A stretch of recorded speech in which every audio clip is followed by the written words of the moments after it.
esensi inti dari Abundant Revolution itu saat ini, saat ini Mas Hendra sudah berkelimpahan. Saat ini goal siapapun udah ada, cuma menunggu datamu selaras dengan goalmu. Itu aja sebenarnya, sesimpel itu teorinya, sangat simpel sekali. Kalau dilihat dari perjalanannya Mbak Lisa, yang mungkin jadi perjalanan teman-teman di batch 1 sampai dengan yang terakhir, kok belum, kuncinya di cerita Mbak Lisa ini, masih belum berdamai sama cerita hidupnya.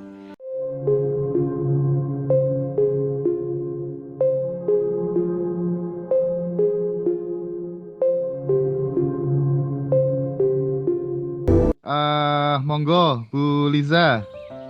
Oke, Mas Hendra, makasih ya. Meskipun belum bisa face to face, kita berapa kali janjian Betul. Iya, mau Bu. ke Surabaya.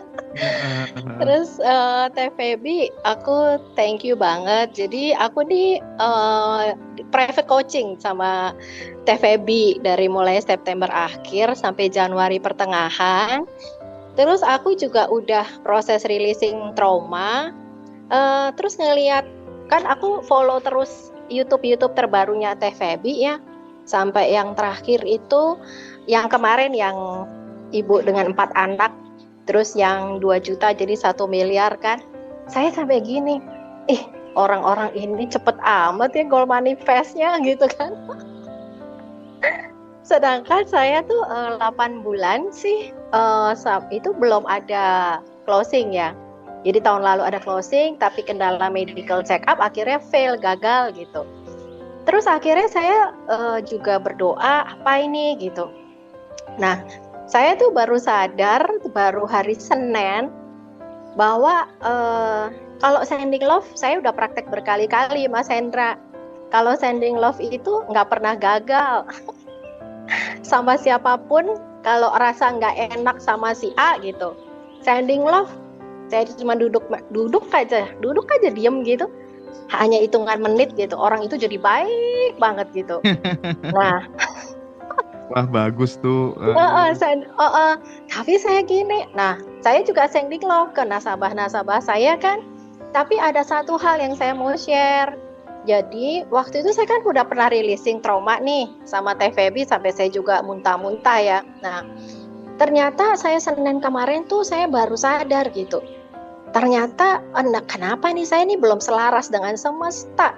Saya tuh kalau ada apa-apa gitu, di telinga saya tuh selalu kata-kata Teh Feby gitu, bahwa hidup ini hanya permainan, hanya senda gurau, ya udah bersukacita aja gitu. Nah, saya tuh baru sadar bahwa endapan emosi saya, peristiwa trauma itu masih ada, Teh. Masih ada. Jadi hari Selasa, hari Rabu kemarin, udah saya nggak kemana-mana lah, saya di rumah aja. Saya munculin emosi itu, dan peristiwa-peristiwa memalukan waktu saya remaja itu muncul Teh, dan saya releasing aja duduk dengan emosi itu gitu, satu persatu peristiwa-peristiwa. Tapi sore itu Teh, itu kan kejadiannya dari pagi ya, kurang lebih jam 10 sampai sore saya ada kegiatan, itu udah sukacita aja, happy aja bawaannya. Terus saya bilang gini, ini endapan emosi aku kayaknya udah mulai kerilis semua gitu, trauma-trauma aku udah mulai kerilis. Dan aku janjian sama nasabah ini tuh sekejapan aja gitu, ketemu, ayo, terus closing Teh. Mantap. Closingnya keren. Ya, closingnya tuh nggak pakai lama, nggak pakai ribet. Terus waktu tanda tangan nih, nasabah tanda tangan, aku tuh berkata-kata di dalam hatiku gini, biarkan, kosongkan aja dirimu, biar Tuhanlah yang berkarya dalam dirimu gitu. Nah. Karena kan Teh Feby kalau kita menyebutnya peri kekosongan. Wih, peri kekosongan. Wih, baru nih julukannya. Peri kekosongan. Peri kekosongan. Aku tuh ingat banget ya, iya harus kosong. Jadi pas waktu, kan kita nih kalau lihat orang tanda tangan ya, apalagi closing kan, senang, happy gitu ya. Tapi aku bilang dalam hati, kosongkan dirimu gitu. Karena Teh Feby kan muridnya banyak yang manifest. Aku dengerin tuh setiap ngaji roso ya, kalau keluar videonya Teh Feby gitu kan. Mas Hendra selalu tanya gitu, Teh Feby ini gimana, kan udah banyak yang manifest. Ya kosong aja. Dan aku tuh bener-bener Teh yang dibilang udah nggak ada. Misalnya gini, kamu mau promosi apa waktu hari Minggu gitu, saya ngajak teman makan. Nggak, aku bilang kamu kejar promosi apa? Nggak perlu dikejar, saya bilang. Semuanya sudah ada. Betul. Jadi kalau mau dibilang sekarang ini, saya tuh hanya bilang gini, semesta udah menyiapkan segala sesuatu buat Lisa, sudah menyediakan apa saja yang aku perlukan. Jadi nggak perlu dikejar, tapi itu kan butuh proses ya Teh ya, 8 bulan ya Teh ya. Jadi aku sendiri bahwa ternyata apa yang aku share itu benar-benar mungkin teman-teman yang masih berjuang sekarang ini kan hampir sama dengan kayak aku gitu, struggle gimana sih caranya. Bahkan ya Teh ya, temen aku yang ngikutin Teh Feby YouTube gratis sampai bilang gini loh, Liz, itu Teh Feby tuh ambil nafasnya, tahan nafas tuh panjang banget loh. Kamu harus belajar kayak begitu loh. Oh ya? Masa iya, makanya goalnya manifest goalnya cepet. Oh gitu ya. Jadi aku tuh belajar tahan nafas sambil ungkapan syukur banget. Kan Mbak. Jadi selama terus yang lucunya ya, waktu Januari ingat nggak Teh, tanggal 21 akhirnya private coaching lagi kan? Yeah. Padahal aku itu Teh Feby kan aku WA kan ya. Itu bisa loh, Teh Feby hanya dengan baca WA aku. Mbak Lisa, vibrasinya rendah banget. Oke, Mbak Lisa. Oke, jadi ceritanya Mbak Lisa ini menarik banget ya. Akhirnya bisa closing. Nanti Teh Feby kan mau ke hampir 1 miliar loh dia. Ya, closing hampir 1 miliar. Nanti Teh Feby mau ke Surabaya, kita pasti ditraktir di sini. Iya Teh ya. Surabaya nanti. No worries. Teh Feby punya hutang sama aku, dia janji mau ke Surabaya. Ya. No worries, kita makan di Angus House. Makan di Angus House. Dengan senang hati. Nah, Teh, respon sedikit case-nya Mbak Lisa. Luar biasa. Wow, Mbak Lisa ini seangkatan sama Torik, Mas Hendra. Yes, oke. Tahu. Angkatannya seangkatan sama Torik. Cuma memang luar biasa perjalanannya. Tapi aku percaya perjalanan panjangnya Mbak Lisa karena Tuhan punya rencana. Ketika Mbak Lisa berhasil, dia akan menjadi jembatannya Tuhan untuk bicara cerita tentang perjalanan suksesmu, Mbak. Karena dia banyak anak-anak didik, Ndra. Dia banyak anak-anak yang dia ajarin, dia ibu bagi anak-anak yang lain gitu, ibu-ibu yang lain maksudnya. Jadi memang betul yang tadi Mbak Lisa katakan, substansi inti dari Abundant Revolution itu saat ini, Ndra, saat ini Mas Hendra sudah berkelimpahan. Saat ini goal siapapun udah ada, cuma menunggu datamu selaras dengan goalmu. Itu aja sebenarnya, sesimpel itu teorinya, sangat simpel sekali. Kalau dilihat dari perjalanannya Mbak Lisa yang mungkin jadi perjalanan teman-teman di batch 1 sampai dengan yang terakhir, kok belum, kuncinya di cerita Mbak Lisa ini, masih belum berdamai sama cerita hidupnya. Dan betul Teh. Kunci utamanya itu. Aku cerita sedikit. Jadi aku ini secara suamiku udah meninggal 2 tahun ya, April nanti 2 tahun. Aku itu kan kepengen maksudnya beraktivitas kembali sebagai agen asuransi. Nah, tetapi apa yang mendasari aku bekerja, sedangkan Teteh tahu kan aku dapat transferan tuh 50 juta per bulan ya. Sebenarnya nggak bekerja pun tuh nggak ada masalah gitu. Tetapi aku tuh bekerja dengan energi ketakutan, takut saldoku berkurang. Nah itu aku baru sadari di hari Senin itu Teh, barusan aja. Itu dia Mas Hendra. Jadi ketika data di dalam pikirannya itu dipancarkan oleh hatinya, dia halus banget gitu. Ketakutannya tuh terselubung ada di dalam, tapi dia tetap nyala di bawah sadar. Nah, nyalanya ini, yang dipancarkan nyalanya ini, itulah yang dibalikin terus sama semesta sebagai sebuah realita. Closingan nggak jadi, ketemu lagi closing nggak jadi lagi, nggak jadi lagi, nggak jadi lagi gitu. Tapi semua perjalanan itu tetap kembali sebagai pesan semesta yang dihantarkan sama Mbak Lisa, bahwa masih ada emosi ketakutan yang harus diterima apa adanya, dirasakan penuh, dan diizinkan dia terurai kembali ke samudra cinta murni tanpa batas. Di titik dia kembali, closingan terjadi, Mas. Mantap ya Allah, seneng banget ya. Tadi ceritanya Mbak Fani menarik banget, Bu Ira, sekarang ada Bu Lisa yang sebenarnya sudah lama kita kontak-kontakan tapi belum sempat ketemu sama sekali ya. Oke, keren. Mbak Lisa, selamat beraktivitas. Terima kasih ceritanya yang sangat menginspirasi. Sampai jumpa di Surabaya ya. Oke. Sekarang aku geser ke Mbak Rika. Halo Mbak Rika. Waalaikumsalam. Aku sekarang sudah bisa senyum-senyum. Wow, emang gimana sebelumnya gimana? Gimana? Sebelumnya gimana?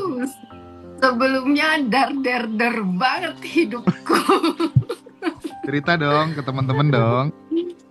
Iya, assalamualaikum warahmatullahi wabarakatuh. Nih maaf nih.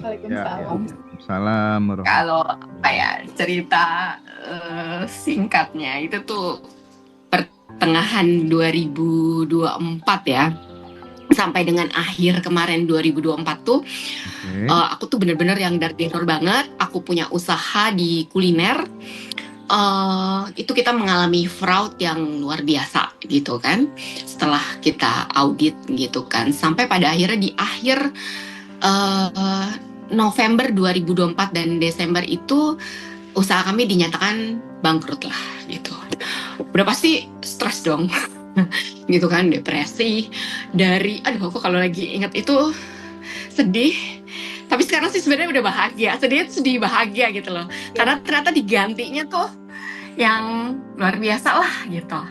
Dari pada akhirnya 24 outlet yang kami miliki, sekarang kami hanya tersisa 2 outlet gitu. Udah pasti kan kemarin tuh November karena kita dinyatakan bangkrut. Wah, pasti udah aku depresi berat sampai akhirnya aku membutuhkan professional help lah gitu kan. Karena kan mungkin 2 tahun ini triggernya luar biasa gitu kan. Ya dari mitra, ya dari vendor, ya karyawan gitu kan, yang sampai kalau nggak salah tuh 120 karyawan lah yang sampai akhirnya di akhir kemarin 2024 kita nyatakan 22 outlet itu tutup. Belum bisa lah ya kebayar untuk karena minus udah pasti. Dari situ kan aku udah stres nggak karuan lah pokoknya gitu kan, nggak bisa kemana-mana. Dan kenapa akhirnya aku membutuhkan professional help, karena aku tuh di jam pagi itu di jam 8 sampai di jam 11 tuh aku gemeteran, nggak mau, kalau ngelihat HP udah yang nggak tahu deh, karena kan banyak ya yang masuk gitu kan. Ini bener deh, seumur hidupku tuh aku tuh nggak nyangka mengalami hal kayak begini gitu kan, yang kayak ya Allah, gue ternyata bisa ngalamin yang kayak begini gitu. Tapi ya udah, di tengah aku sedang down dan depresi itu kan aku kan memang disuruh ya udah pokoknya kamu harus ignore dulu, cut off dulu hal-hal seperti itu gitu kan. Professional help aku mengatakan seperti itu, minimalisir dulu HP atau bagaimana. Nah, karena kan aku memang orang yang nggak bisa diem, akhirnya aku di kamar, aku nontonlah YouTube dan akhirnya aku menelasi ngaji rasa ini gitu. Sampai akhirnya itu aku mau ikut, tapi karena udah full waktu itu aku masuk di Abundance Revolution yang batch 8 itu 13 Februari.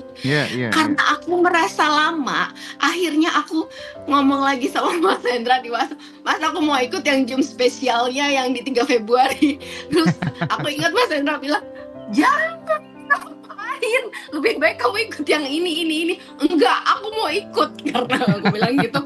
Karena aku ngerasa Aduh, aku nggak sabar banget.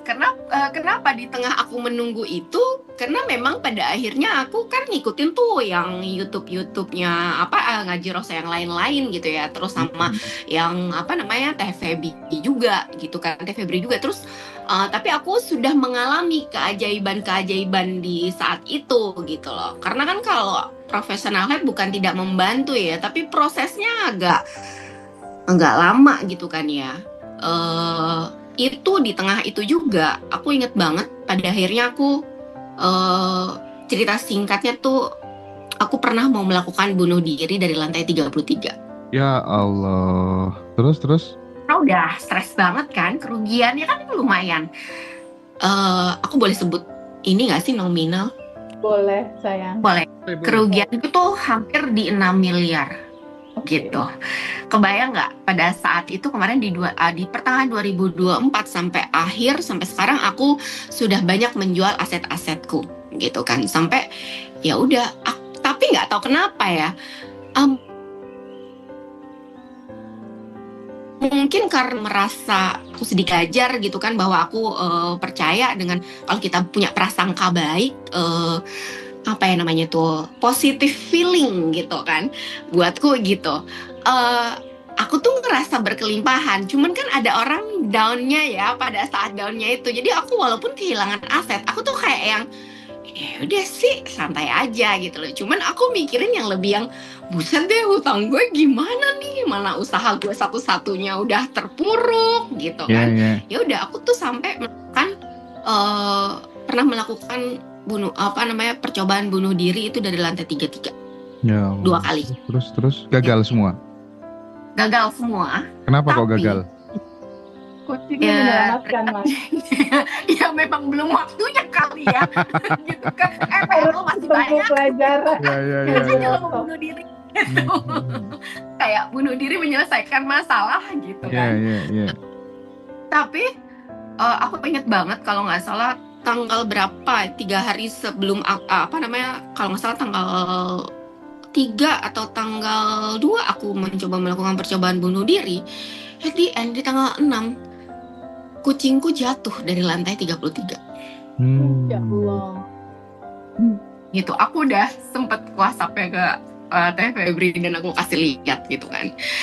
Di situ aku kaget banget. Di situ aku punya 5 kucing dan kucing ini tuh yang punya bonding khusus lah sama aku gitu loh, karena dia tuh aku ngerasa dia kayak beda sendiri gitu. Dia suka kalau malam tuh pasti bangunin aku sholat malam, suka pokoknya bondingnya luar biasa. Dan itu dia jatuh, aku kaget banget. Aku cari-cari kan di kamar di mana nggak ada, terus aku bilang itu pagi-pagi, kok nggak ada, adik nggak ada. Aku panggilnya, dia namanya adik Nobu kan, nggak ada kok. Aku ngomong sama anakku, akhirnya anakku kita cari ke balkon dan lain-lain, itu nggak ada. Akhirnya anakku ke bawah, anakku ke atas lagi, dia bilang mama adik jatuh. Itu aku kagetnya luar biasa sih. Dan aku tuh udah gemeteran sampai aku bawa handuk karena aku berpikir dari lantai 33 Mas Hendra, Teh Febri.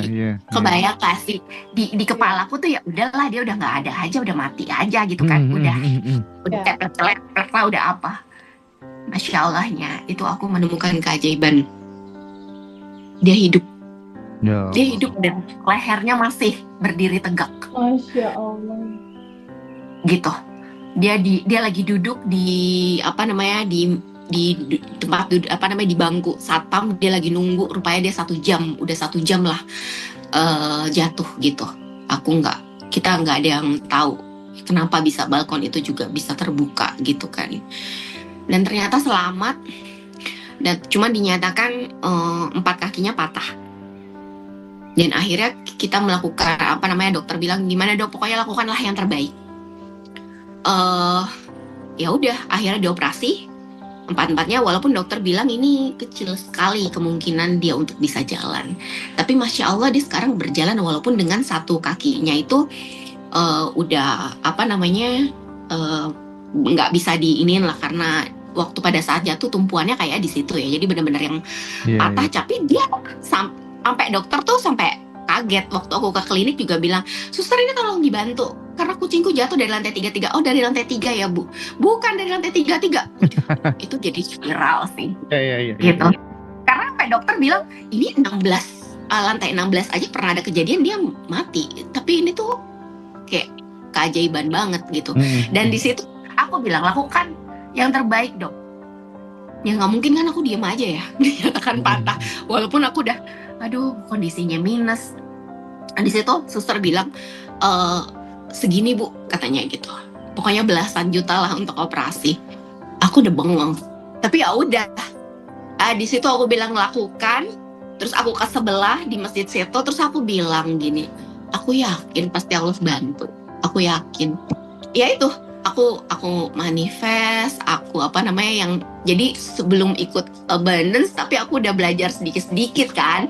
Jadi ya udah aku membayangkan aja gitu kan, bahwa ini pasti dibantu, pasti nanti ada yang ini. Betul, nggak sampai 2 jam ternyata aku dapat transferan itu sesuai dengan biaya operasi tersebut. Ya Allah. Di situ aku jadi kayak makin yakin banget lah, gebu-gebu banget lah nih aku ikut. Pada saat itu kan belum ya, karena Januari kan gitu kan, masih Januari tapi aku masih nunggu nih untuk ikut abundance yang batch 8 ini gitu. Tapi dari situ aja, perjalanan dari situ aja tuh aku sudah menemukan banyak keajaiban gitu loh. Dan memang pada akhirnya aku melek sih gitu kan. Dengan kondisi seperti ini, kemarin aku membuat video yang kayaknya ya Allah, jadi bagaimana nih gue ngebayar utang segini, terus hidupku jadi begini. Videonya tuh video yang nggak baik gitu. Ya memang ternyata ya gimana kita sih, akhirnya karena video yang aku buat adalah seperti ini, yang keluar juga jadinya seperti ini gitu loh. Kemudian setelah aku mengikuti abundance ini, buatku ya, aku makasih banget sama Teh Febri, sama Mas Hendra. Buatku ya, kalian tuh dewi dan dewa penolong lah yang dikirim semesta untuk aku dan teman-teman. Karena kita tuh jadi melek gitu. Barika, yes. Ada planning bunuh diri lagi nggak? Aku nggak mau. Planningnya yang happy. Cuman kemarin aku sempat ngomong, aku WhatsApp kan ke Teh Febri, karena aku bilang gini, aku kan punya utang 6 miliar nih. Setelah aku melakukan nafas syukur dan lain-lain, aku kok jadi kayak merasa hutangku lunas gitu kan. Ini bahaya ya. Gitu. Padahal belum lunas. Akhirnya aku ngomong sama Teh Febri, ini gimana ya, kan hutangku belum lunas, tapi aku kayak